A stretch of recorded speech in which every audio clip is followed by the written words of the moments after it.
여러분 안녕하십니까? 사주 상담사 장세진입니다. 부자가 되고 싶어 하는 마음은 누구에게나 있죠.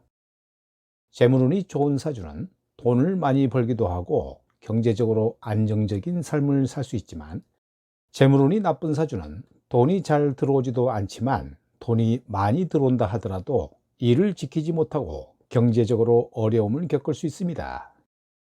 오늘의 영상은 재물운 좋은 사주와 나쁜 사주를 알아보고 어떻게 하면 재물운을 높일 수 있을까에 대해서 사주적인 입장에서 살펴보겠습니다. 재물운은 개인의 경제적인 성공과 관련된 운을 말하지요.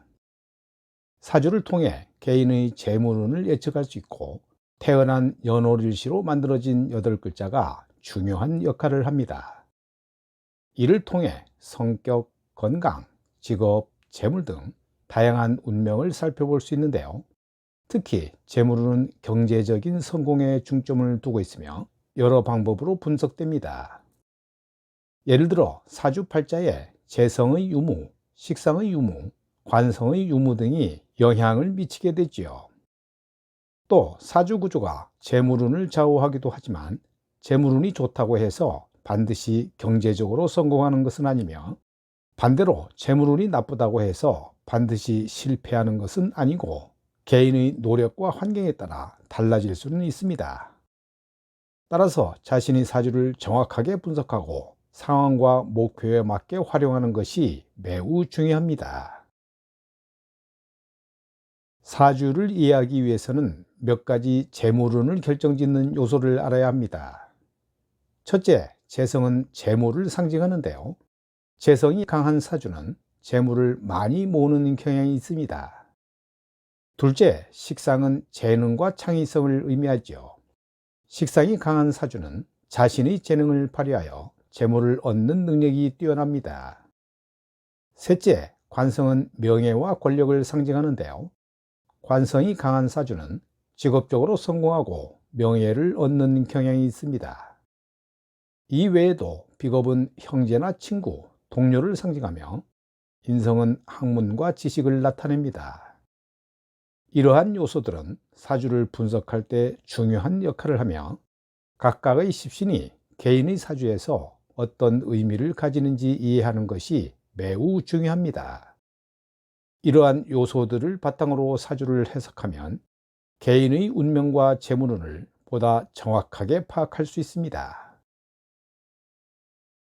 사주에서 재물운 좋은 운과 나쁜 운은 개인의 사주에 따라 다른데요.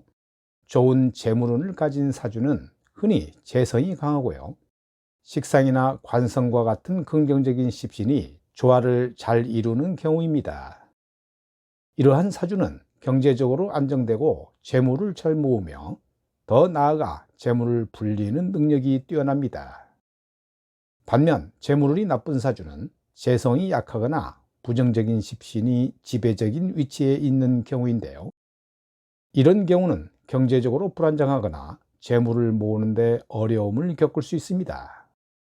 또 대운과 세운의 영향으로 좋은 운과 나쁜 운이 변동될 수 있는데요. 주기적인 사주 분석을 통해 현재 자신의 운세를 파악하고 대처하는 것이 매우 중요합니다. 운세는 고정된 것이 아니라 유동적이므로 개인의 노력과 환경에 따라 변화할 수 있음을 명심해야 합니다. 우선 재물운이 좋은 사주의 예로는 재성과 식상이 잘 조화를 이루는 경우를 들 수 있는데요. 예를 들어 재성이 강하고 식상이 함께 있는 사주는 재물을 얻는 능력과 그것을 활용하는 재능이 모두 뛰어난 것을 의미합니다.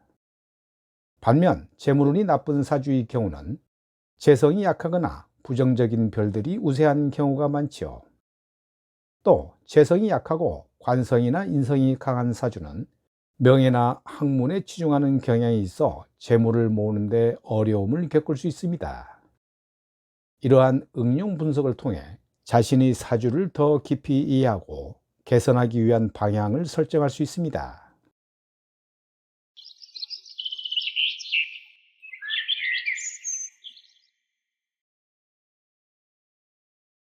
재물운을 높이기 위해서는 일상생활에서 실천할 수 있는 다양한 방법이 있지만 이것은 뾰족한 비법이 아니라 일반적이고 상식적인 방법을 강조할 뿐입니다. 첫째, 지출 관리는 재물운을 높이는 데 중요한 역할을 하는데요. 지출 내역을 정확히 파악하고 불필요한 지출을 줄이는 것이 경제적인 안정을 높이는 첫걸음입니다. 식구 중에서 재성이 있거나 재성의 힘이 강한 사람이 재정을 담당하는 것도 재물을 관리하는 좋은 방법입니다. 둘째, 꾸준한 저축 습관을 기르는 것이 매우 중요하죠. 정기적으로 일정 금액을 저축함으로써 미래에 대비하고 경제적인 자유를 얻을 수 있기 때문입니다. 상담자 중에는 젊었을 때 유흥만을 즐기다가 노년을 맞아 정신을 바짝 차린 후에 상담을 해본들 시기적으로 매우 늦었음을 후회합니다.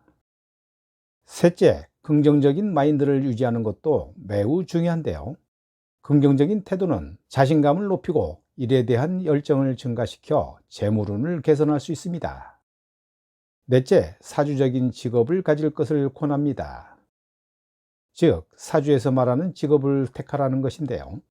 예를 들어 사주에 관성이 없는데 공무원을 하고 있거나 편제가 없는데 사업을 하는 사람은 직장 이동이 많거나 이직이 심해서 결과적으로는 재물이 쌓이지 않게 됩니다. 마지막으로 효율적인 시간 관리는 재물운을 높이는 데 중요한 요소가 되는데요. 시간을 잘 활용함으로써 업무 효율성을 높이고 여유 시간을 확보할 수 있습니다. 이러한 습관들은 재물운을 높이는 데 도움이 되며 일상생활에서도 실천할 수 있습니다. 이 명조의 주인공은 해월에 태어난 개유일주 남매인데요. 연월간의 비견들이 시간의 정화 편제를 두고 쟁제하는 명식이네요.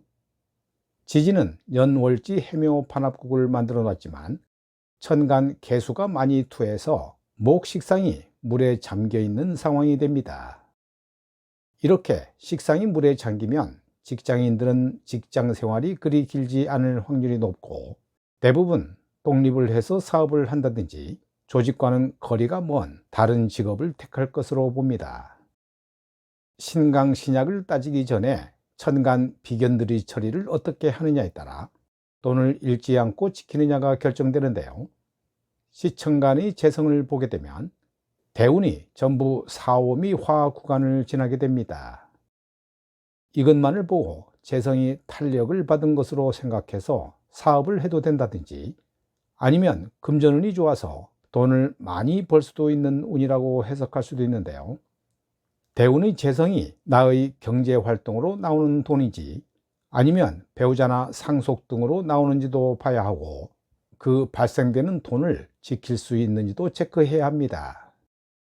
재성이 왕에서 재성이 탄력을 받는 운이라 돈을 벌겠다고 단정짓지 말고 천간에 비겁이 제압이 되지 않을 때 돈을 지키는 방법부터 통변을 해야 하고 돈을 지키는 수단을 알아야 내 돈이 된다는 것도 말해줘야 합니다.